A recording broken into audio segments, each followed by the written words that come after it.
right. Hello, hello. My name is Caitlin. I am a registered dietitian. I am also a culinary nutritionist and trained chef. And I am working with health coaching today to bring this presentation to you called Mindful Eating. Now, I'm not sure if you have ever heard about mindful eating, but it really is a technique that takes some time to learn, but it is a very interesting way to have a relationship with food and look at food. I have to, my connection might be a little spotty. I am in Waco, Texas. We are in a flash flood warning right now, and it is storming like crazy outside. So I hope you guys don't have any problems hearing or seeing me today. A couple of pieces of housekeeping. If you get disconnected, don't worry, this is being recorded. If I get disconnected, just give me a minute to hop back on and we will go ahead and get started. Please make sure that you're on mute. I see a couple of people are not on mute at this time. We will be communicating through the chat and I will be asking you guys questions. So just type into the group chat so that I can see everybody's responses. All right, so let's officially get started. All right, so my camera just sometimes needs a minute to catch up with me. All right, here's my question for you guys. Type this, you don't have to type this into the chat. I don't know what's going on with my camera. I might just turn this one off, hold on. All right, that's a little bit better. Okay, so here is my question. You don't have to type this into the chat. This is just for you. Have you been on a diet before? Just think about it. Think about the diets that you've been on.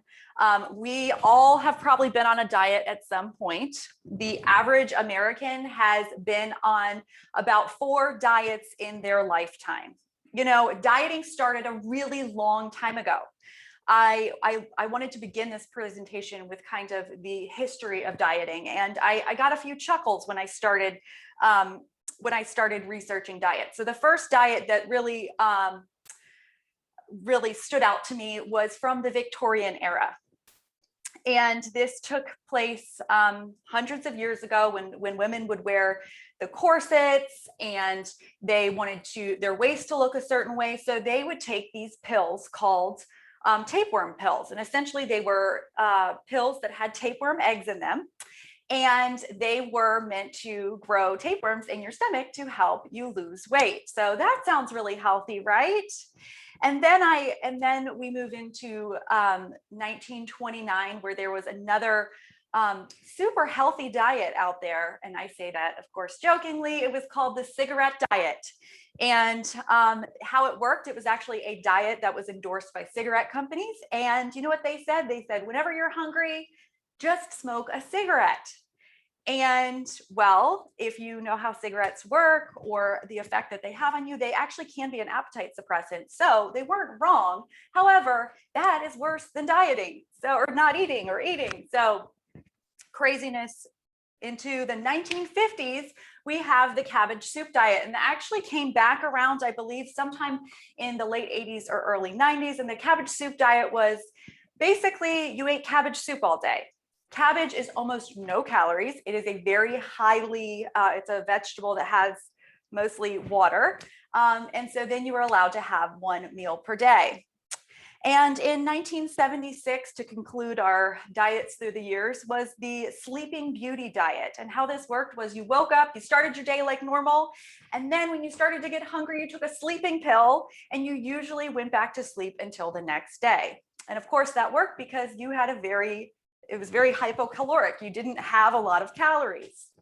Anyways, so to give you an idea, diets have been around a very long time and usually they're not successful.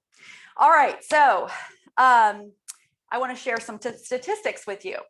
65% of people who go on diets will lose weight and then they will gain the weight back.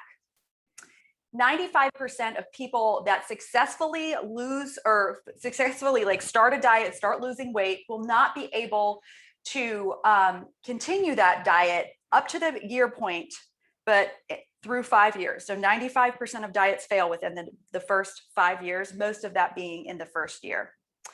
Losing weight is every year one of the top 3 resolutions for Americans on average. And then, like I said, Americans usually go on about 4 diets in their lifetime. And within 2 weeks, we Americans will gain or either quit our diet or not see the results we want and just give up. So a lot of statistics showing that we are not super successful with dieting. But dieting is a multi-billion-dollar industry. We love spending money on a quick fix. And it has everything to do with these words behind me, diet culture. And what diet culture is it's beliefs, and it's beliefs thinking that skinny or looking a certain way is healthy. And it normalizes negative self-talk. It normalizes foods that are good for you, foods that are not for you, foods that you can and can't eat, and it's wrong. So what I'm going to teach you today is how to not do that. But before that, I want to show you, this is called the diet cycle. And this is usually how we decide we're going to go on a diet. So it begins with, we want to lose weight. So we start a diet. Sometimes it's like springtime and you know that you're going to have to eventually wear a bathing suit, or you have a family reunion or a wedding or whatever, but something triggers you to want to lose weight. And then the diet goes well for a little bit, and then you're feeling restricted. And at that point, you're either feeling restricted from a certain food or from calories in general. And what happens here is we have increased cravings and increased hunger.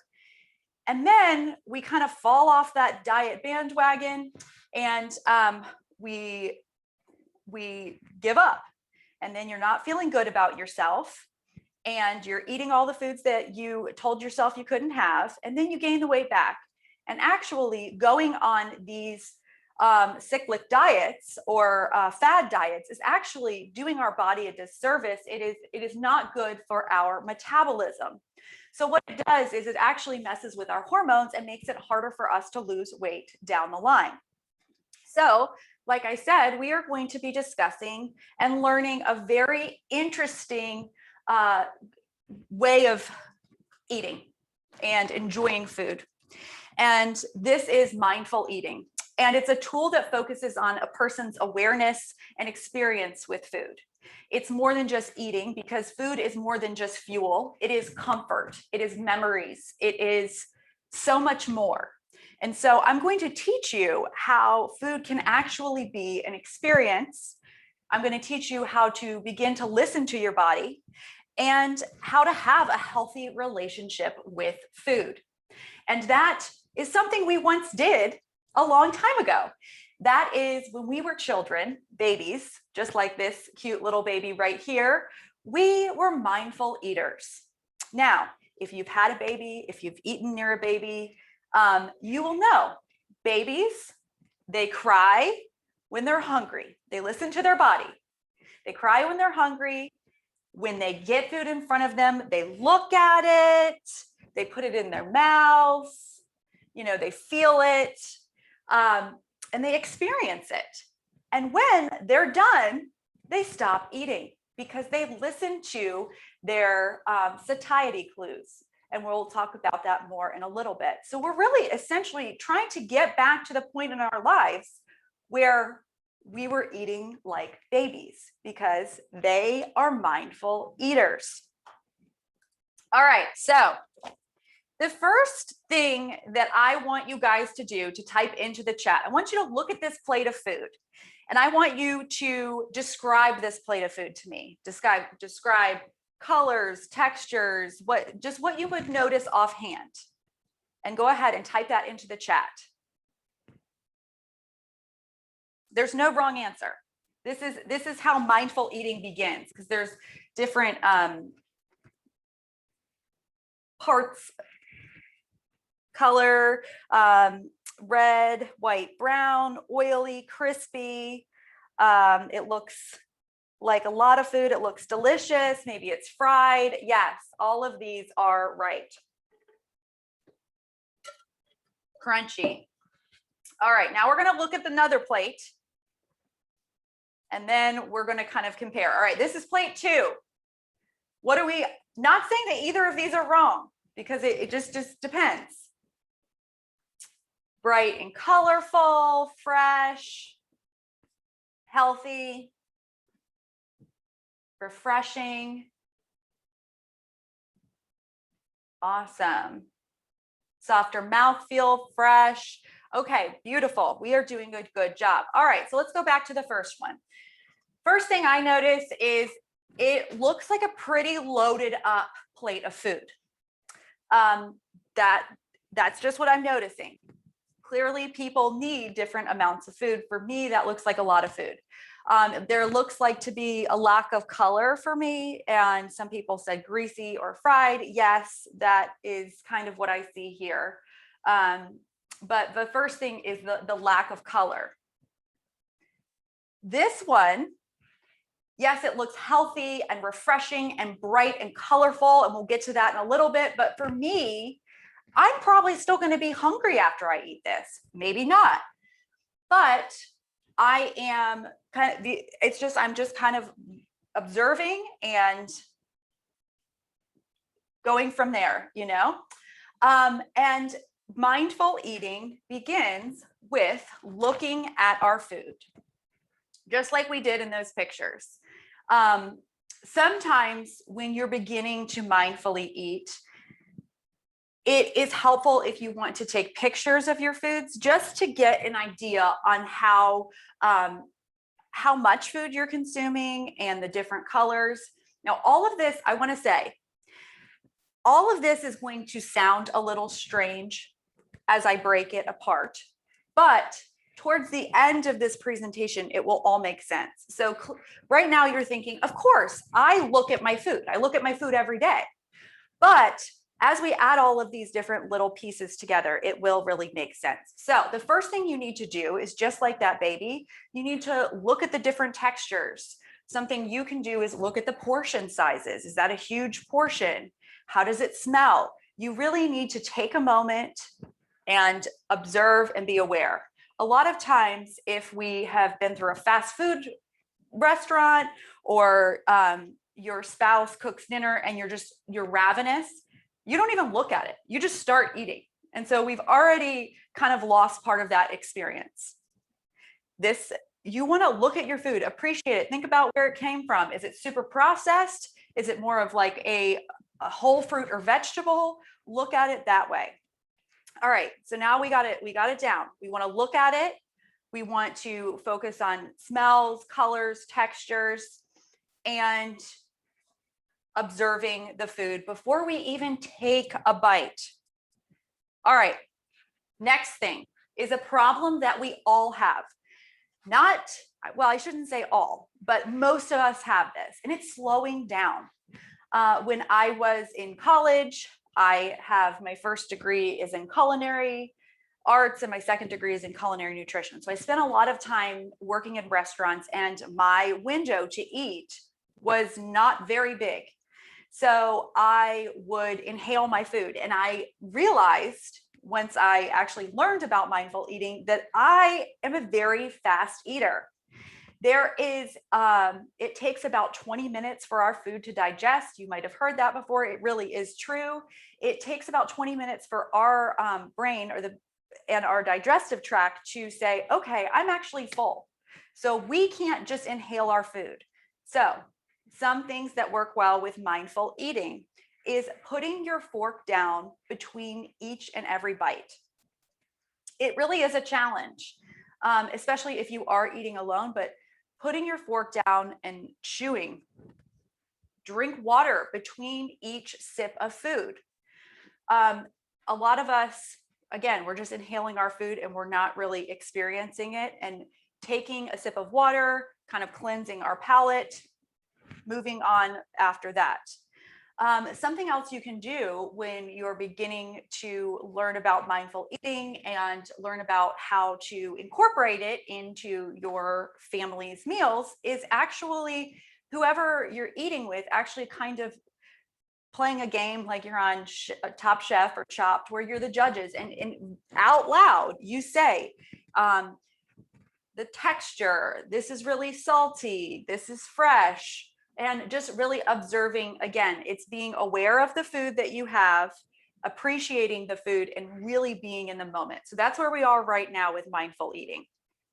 So being conscious and slowing down.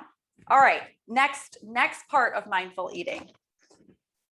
We should be chewing our food 20 to 40 times every single bite. Does anyone out there do that? Because I don't. I am trying, I get pretty close to 20 and then I swallow. Does anyone chew 20 to 40 times? Now, chewing is actually the first part of digestion.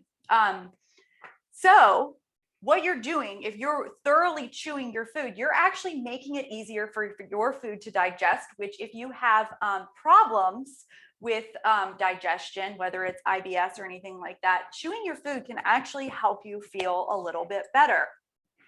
Next is taking smaller bites. I watch my 5-year-old eat and I'm like, where did you come from? He feels like he needs to put an entire plate of food in his mouth. No, we need to take smaller bites. And a good rule of thumb is actually to, if we are fast eaters or if we don't chew very, very well, something that we can do is aim for is chewing in small pieces, similar to the size that we would like feed a toddler. So not huge bites. Again, it's hard for us to digest and make it easier on our body. If we can chew, it makes it easier on our body. It's not harder. Okay. And then like, don't stuff your mouth. And yes, 20 to 40 times. So we're chewing, we're absorbing our foods. And this is the hardest one. This is really, really important because like I said, mindful eating is so much more than what you can and can't eat. And I'll get to that, but it's being in the moment.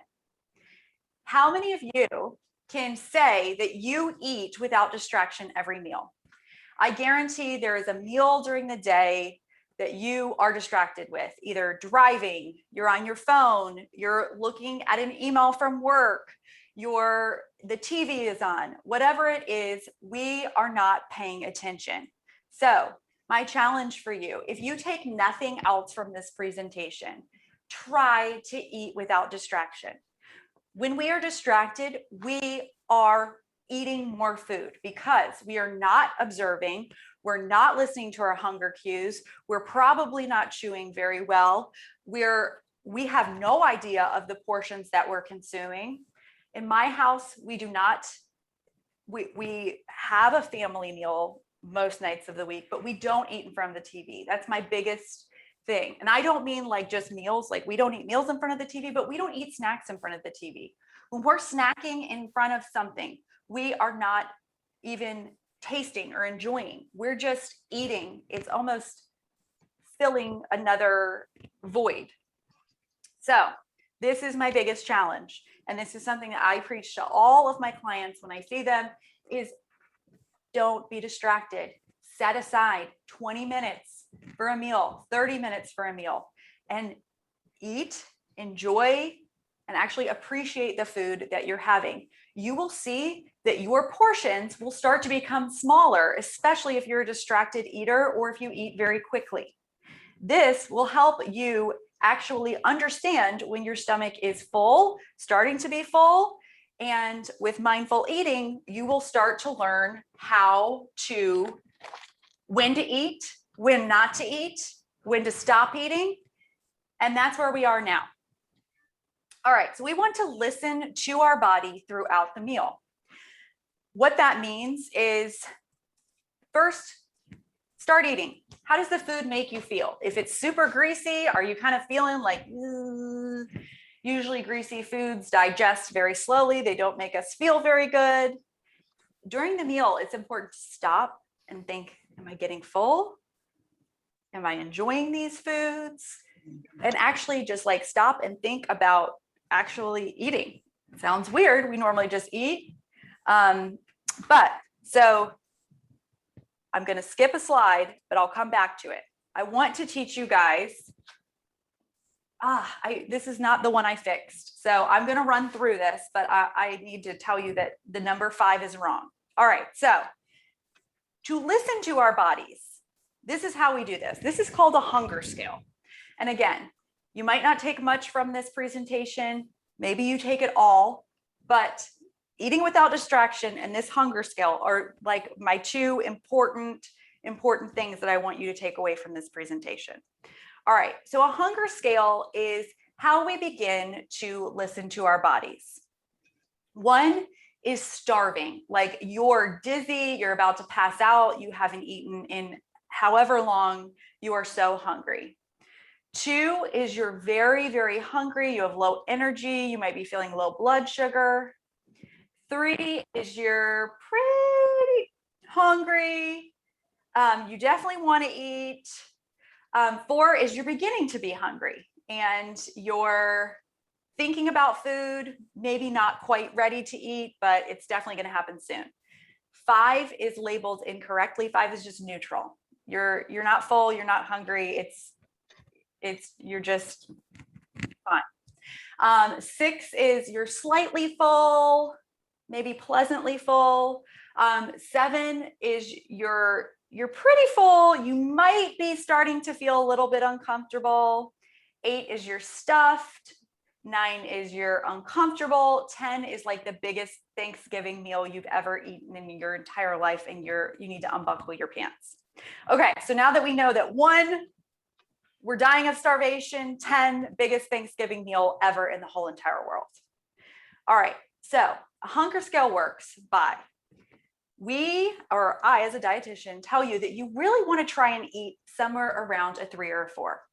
It's when you're hungry or you're feeling like you're about to be hungry, okay? We don't want to go below hungry to starving, because starving is actually a hormonal response. It's like a caveman response. Back in the cave days, we didn't know when we were going to get food. And so when we got food and it was near us, we were ravenous. We ate a lot, we ate quickly. We just weren't being mindful. We weren't paying attention. And it's still what happens to us today. If you're starving, you get home from work, you do not want to cook a gourmet healthy meal. You probably don't want to cook any meal. It is a lot easier for you to get takeout from somewhere, go to fast food, because that's what happens. When our blood sugar starts to fall and we begin to become ravenous, we want quick, we want fast, and we usually want a lot of food.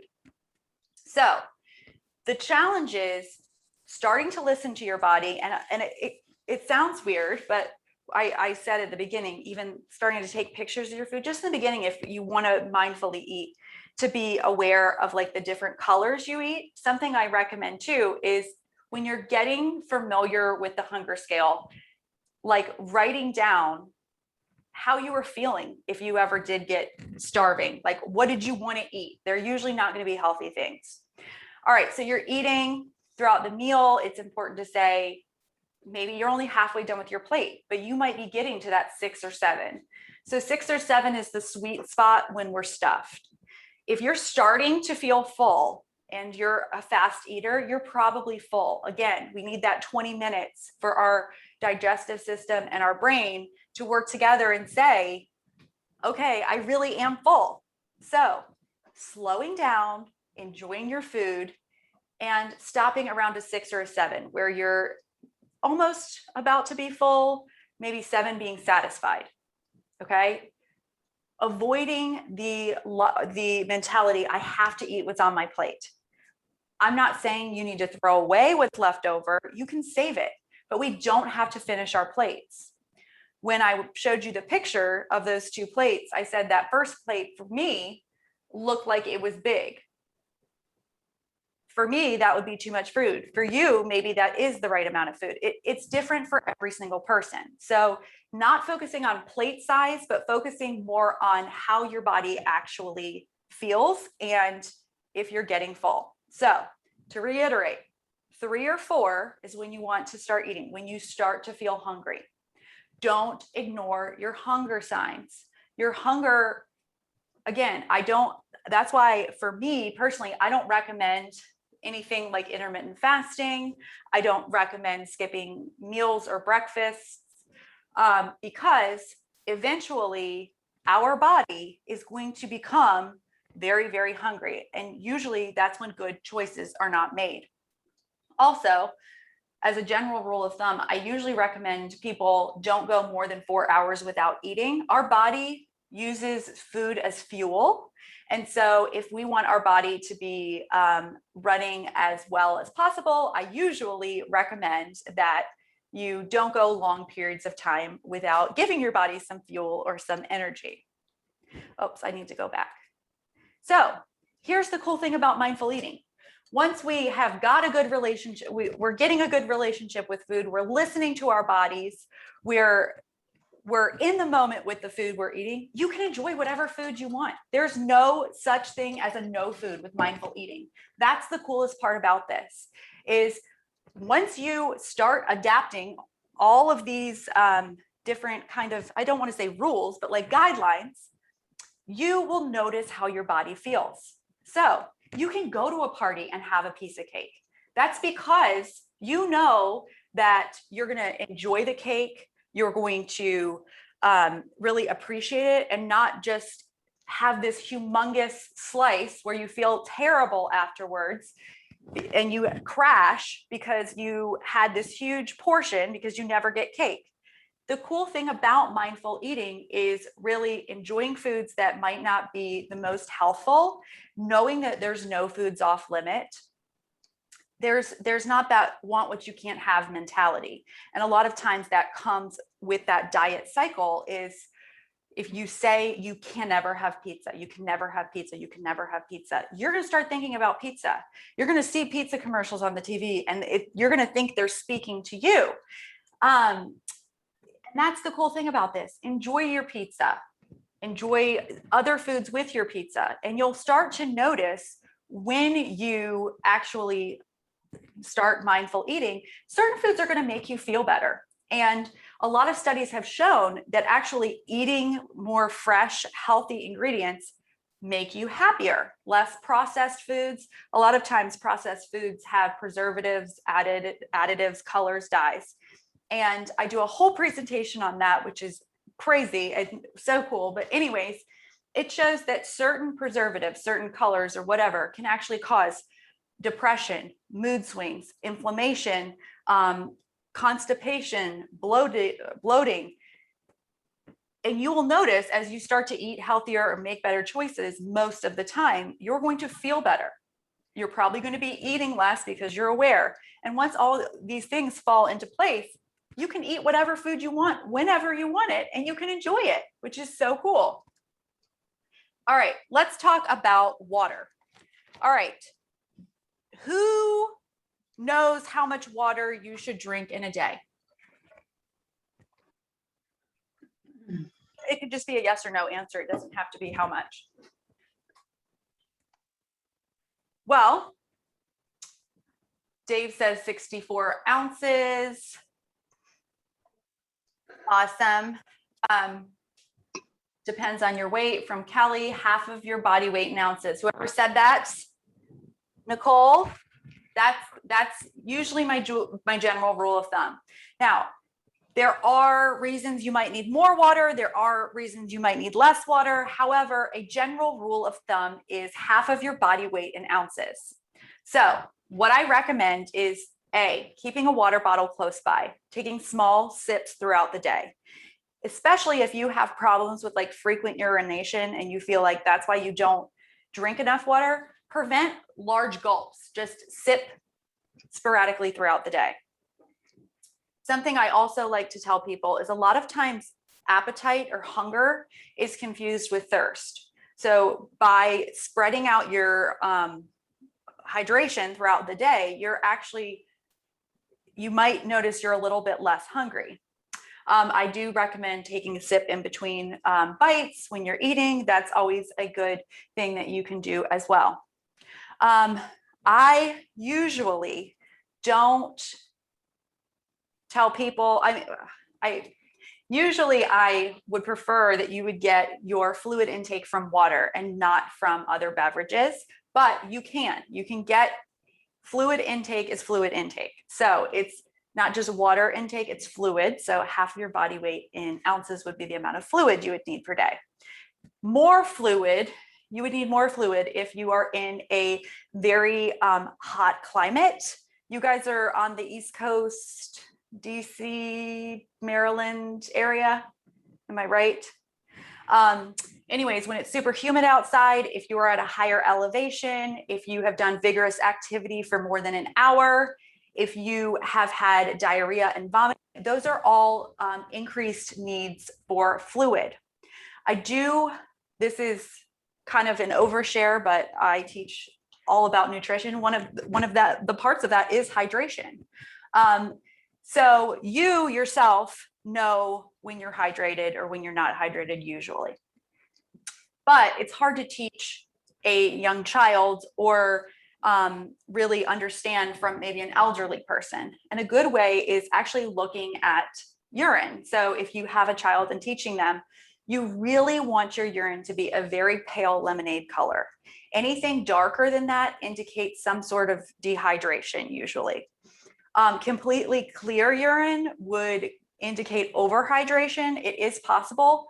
It's not common. You can drink too much fluid, but usually we're looking for a light lemonade color. Another indicator is if you're thirsty, you're already dehydrated. So keep that in mind. If you're feeling thirsty, you need to drink more water. Your goal is to not be thirsty ever. It sounds crazy.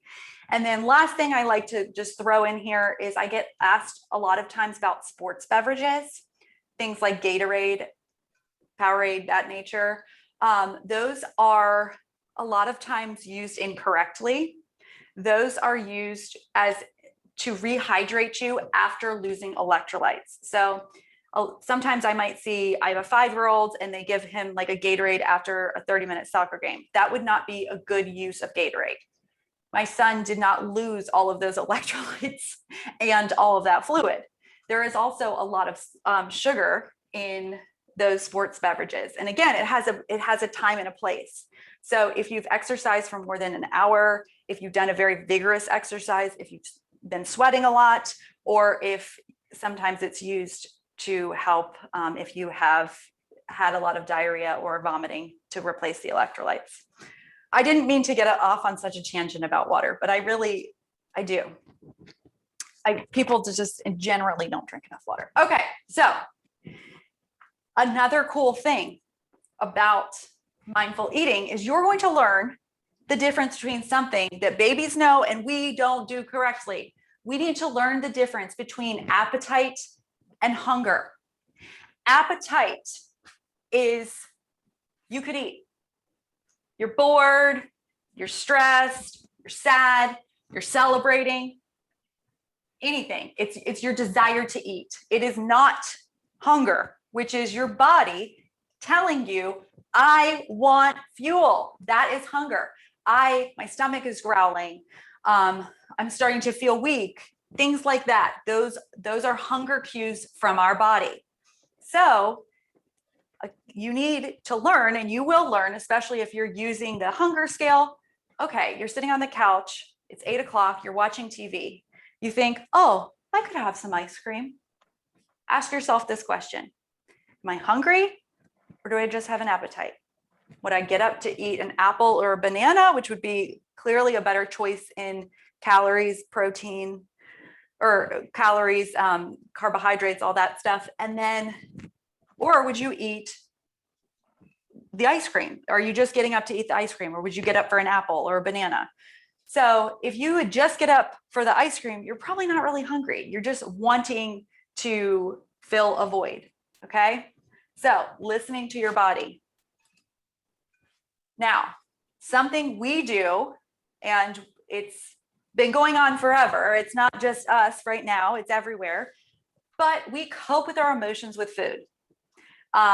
You get a promotion, let's go out and celebrate. You had a bad day, your boyfriend just broke up with you. Oh, I need to eat ice cream, or oh, I need chocolate. We need to learn how to cope with moments in our life, whether good or bad, without running to food. We have so many experiences and memories and emotions tied to eating and rewards, and we need to learn to do other things instead, especially if we know that we eat too much or run to food as like a crutch. So sounds a little nutty. Super stressed day, stop, take a couple of deep breaths, go outside, go for a walk, try a yoga class. Are you like really sad? Take a bubble bath, call a friend, call a family member. You got that promotion you wanted, use your energy to like plan a trip. It doesn't need to be to, a weekend trip to Vegas. It could be something an hour away. Put your energy into other things than eating and rewarding yourself with just food. If you're feeling super anxious, anxiety can be relieved by actually organizing. So you could even just start by organizing your bathroom drawers. It sounds nuts. It feels good to let go, to get a clean headspace. So really learning what, are triggers for us and how to kind of distribute. All right. Here's the thing. This all sounds well and grand, right? All right, I can get on this mindful eating. I can chew, I can listen to my body. I can take a deep breath, know where my food comes from, all of that. All right. Here's the problem. This is the problem with every diet. This is the problem with eating healthy. You can't eat healthy if you don't have healthy food. It is, I hate to be blunt about it, but it's the missing piece in so many people's wellness journey is planning. We plan for so many things in our life. We plan which route we're going to take to work. We plan what hotel we're going to stay at. We plan what we're going to wear to work tomorrow, whatever. But so many people like put food as on the back burner. Like you get home from work and you open your fridge and there's nothing there. We need to plan. All right, so here are my recommendations. One, this is something I do myself. On Sunday or Saturday mornings, I get up early. I have a cup of coffee. I grocery shop online. I do this, one, because I know that I'm a sucker for a good deal. And if I'm in the grocery store and it's 2 for $4 on my favorite chips, I'm going to be way more tempted to eat those chips. So what I do is on Saturday mornings, get my coffee, get my computer, and I look at either the coupons or the specials, and I kind of start planning my meals that way. And I think, okay, well, I know I need a couple different meats, a couple different proteins, or a couple different starches, and I plan my meal that way. I make a list and I stick to it. I find personally by grocery shopping online, I'm not looking at a lot of other things that I don't need. That's just what works for me personally. But my recommendation is make a list of recipes, even if you want to start with just 2 or 3 and get all of the ingredients for them. I find that doing it once or twice a week is a lot easier than going to the grocery store every single day. Now, you could learn how to meal prep, and it doesn't need to be complex. Meal prepping doesn't need to be hard. Just think of it like make a protein, repurpose it a couple different ways. Let's say you really don't enjoy cooking. I hear you. Get a rotisserie chicken. One day, make like a healthy chicken salad with Greek yogurt and cut up onions and hard-boiled eggs or whatever. The second day, use some of that chicken in like a chicken pasta salad with some pesto and some tomatoes and some cheese. And then the third day, make chicken tacos. You can get 3 meals out of 1 protein, which is saving you a lot of time and money. And long story short, meal prepping if you know that you're not the best at cooking every single night.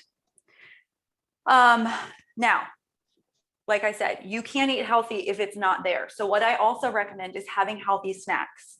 I'm a big advocate for snacking. If you, especially between breakfast and lunch, you might need a little snack in there if you go more than that 4 hours. I find 4 hours, our body has probably digested the previous meal, and we're starting to get hungry. But the bigger problem is between lunch and dinner. There's sometimes a 6 to 8 hour window of times we don't eat. So even having healthy little snacks like hummus and carrots, pretzels and peanut butter, it doesn't have to be a super healthy, whatever you would think super healthy would be. Just make sure you have healthier things on hand. So you're not going to the vending machine or going in the freezer and just taking a couple bites of ice cream that you don't really want. All right. Now, how do I bring all of this into real life? Because life happens. How do you mindfully eat socially? Like I said, whether you're at a party, a funeral, a graduation, you're going to be around food because everything revolves around food. So here are my tips. And these aren't mindful eating tips. These are just healthy eating socially tips. Okay, number 1, wherever you're going, don't go there starving. If you're starving, like I said, we're not going to eat the healthiest foods. We're also going to probably eat too much. So if you are going to a Christmas dinner celebration, or I don't know, a cocktail hour, have a snack before you go. Have a healthful snack that you know is going to be filling. If you are going to like a potluck, bring one thing that's healthy. You don't have to bring a salad. It could be anything that's healthy. But so at least you know that you will have one thing there that you can really enjoy and not have to feel guilty about. Don't hang out by the food.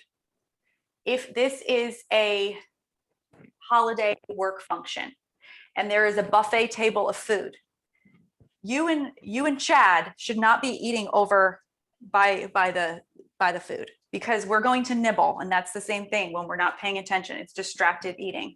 We eat out of habit. We're not really hungry.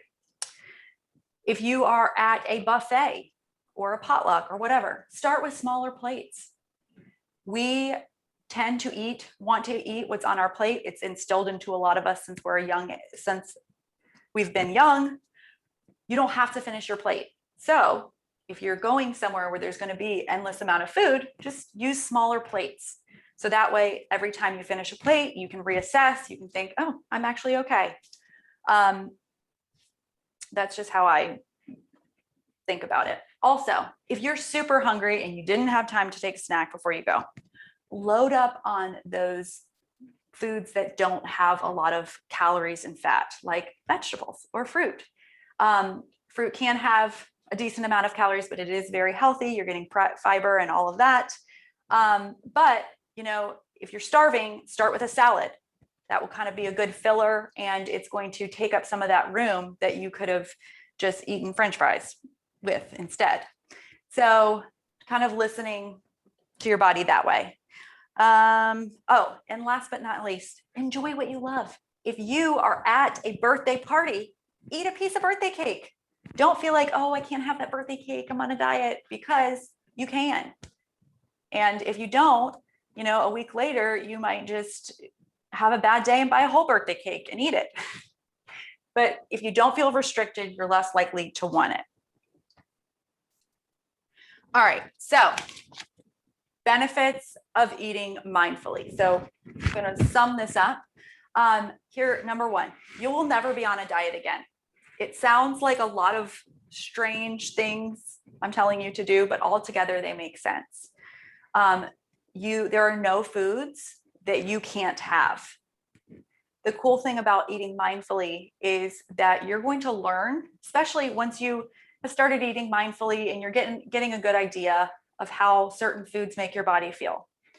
You might really not digest broccoli well. Like it could really upset your stomach. You will learn by listening to your body actually what foods your body doesn't tolerate well, or what foods don't keep you full very long. If you have egg whites every single morning for breakfast, but notice you're hungry like an hour and a half later, maybe you need to add something with a little bit of fat with that, or a little bit of carbohydrates with that. Your body will actually tell you what it needs when you're eating mindfully. Like I said, when you start to eat mindfully, you'll naturally choose foods. I mean, most people will choose foods that make them feel good, usually healthier foods. You're going to eliminate a lot of snacking or distracted eating. But the good thing about that is is that different diseases that are caused by being overweight or obese or eating highly processed foods are some of the most common killers in the United States. Like heart disease is the #1 cause of death every year. Heart disease is a lot to do with what we take in. Over 30 million Americans have diabetes, which is related to, not always, but it's sometimes related to the foods that we're eating, and especially if we're carrying a lot of weight in our stomach. Mindful eating can also decrease the risk of cancers too, because if we're limiting those foods that are super processed that can cause inflammation in our body, it can actually decrease chances of getting cancer. So it sounds all very strange, but it's great. It's not hard. It seems intimidating. It's not. You can do it. Just start one step at a time. All right. So before I open up to questions, I run the Be More social media, mainly Instagram and LinkedIn. Give us a follow. We do recipes, giveaways, free workout classes. And I only ask that to you because, like I said, I run it and I love hearing what you guys want to know. Like our clients, I create these presentations, and the other team members in Be More, we create what you want. So we love it when you guys follow us and help us know what to teach about. All right, so type into the chat any questions you have. This could be about food, this could be about nutrition, or any feedback.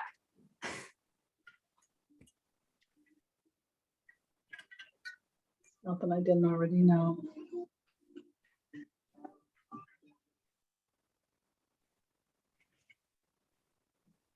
If you guys don't have any questions, you are free to go. If not, you can hang out. I'll wait on here for a minute. Please, I'm happy to answer any questions about nutrition at all.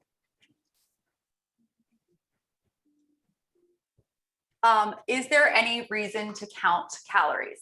Now, it's a great question. Calorie counting, it's usually not recommended because it can cause unhealthy eating behaviors. Now, generally, I think it's a good idea. I would see someone counting calories as a general idea of how much food that they need in a day. So if I told you you needed 2,500 calories, if you wanted to count your calories for a couple days to give you an idea about what 2,500 calories look like, that would be a great idea. Now, do I think that people should count their calories every day?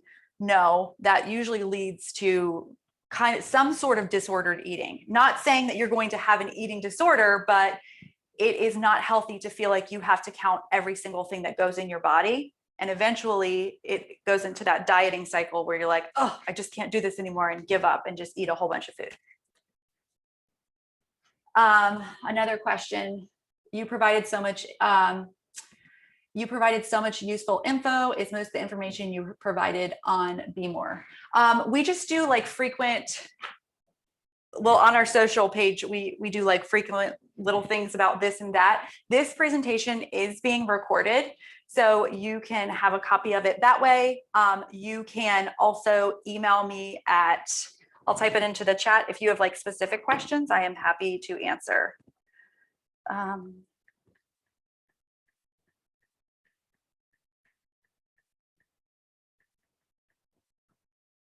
almost done typing. It like auto corrects my email.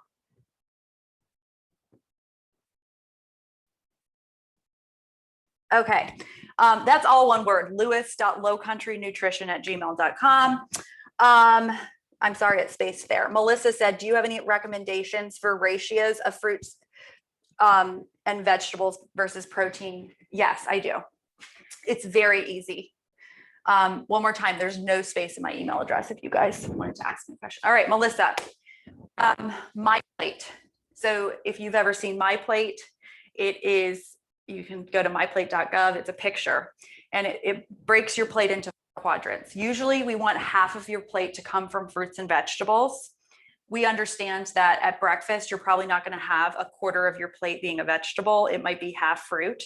It's just to give you an idea. A quarter of your plate should be from protein and a quarter of your plate should be from a starch or like a whole grain. So we tend to eat a ton of protein because we think that that's a super healthy source of calories. However, we can't metabolize so much protein, or if we could metabolize all this extra protein, we'd be walking around with huge muscles. So what happens is even protein, the extra calories from protein can be stored as fat, just like carbohydrates. So it's actually best to have, you know, a pretty it's hard. That's like a whole other presentation, but usually half the plate from fruits and vegetables, a quarter from whole grains, and a quarter from your protein. Most grown women and men need somewhere between like 5 and 7 ounces of protein in an entire day. It sounds nuts, I know it, but that's really how much we need. And always choosing like whole grains because they keep us full really long. And will help lower our cholesterol levels. But My Plate's just how I usually would recommend that. Melissa, I'll also answer your question this way, but it gets into it much deeper. 50% of our calories should come from carbohydrates, 30% from fat, and 20% from protein.